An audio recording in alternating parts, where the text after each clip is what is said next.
I'm Shredberg. I'm a speedrunner. I've been speedrunning for a little over 3 years now. Have been playing video games my whole life basically, and I just love playing them fast. Honestly, probably top ramen, just like stovetop, not, just not adding anything to it. Just I think after school, I would have top ramen like every single day after like middle school. I think that reminds me of it the most.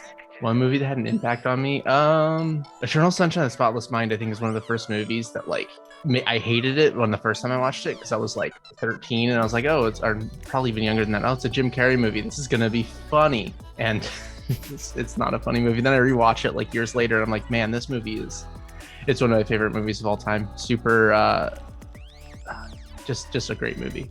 Oh, I don't know. What would the theme song be? I don't know, but I hope that it would be close to as good as the Full House theme song. I think that things like Thai food, there's a lot of excellent Thai food that people don't try because either one, they are not like big into like spicy foods, or they just don't want to try like anything out of their comfort zone. But there's so much good Thai food, dude. It's one of my favorites. Let me look to see. I'm not a huge reader, but I have read plenty. I think of things that I've read recently.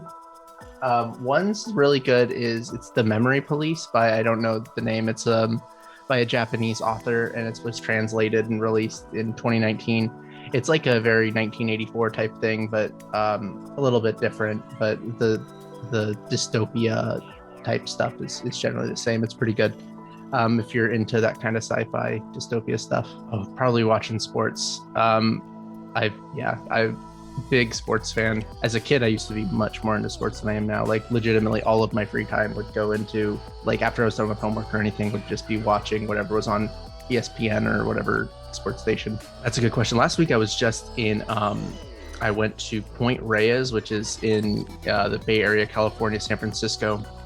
And so did a hike. It was Tamales Point, which is like cliffside. So you're just walking on the California coast on cliffs. Really beautiful. That's a good question. I don't know if I have one. I was very much like a student that was, it's not that I wouldn't pay attention, but like I would, if there was homework written down, like I would do it in class so I wouldn't have to do it when it was there. Like I was a very like, let's just get my work done kind of student. Like unfortunately was not like super didn't participate a lot, Okay, like pickles are just the best. They're the best late night snack. Got that saltiness. They're delicious. They basically have no calories. So you can have like 3 pickles and you're probably only eating like a few calories. They're delicious. Yeah, either that or like green olives. I really like the salty late night snacks. Preferably in a jar of brine, I think are the best late night snacks. Oh man, that's a good question because it's always like so there's a streamer out there, Xanagir, who's been like streaming for like 3 years, probably as long as I've been streaming, but basically we're streaming to like 2 or 3 viewers for the most part. Like a good stream for them, they get like 10, which is pretty par of the course for honestly most people who are streaming. Like it's hard to get noticed. But like September, Spelunky 2 came out, and they just like devoted themselves to like, I'm gonna make videos on YouTube, I'm gonna stream as much as I can. And so they just put in a ton of work, and they from getting 10 like a few months later, now they're Twitch partner. Really great streams, like really great interacting with an audience kind of thing. And they're just somebody who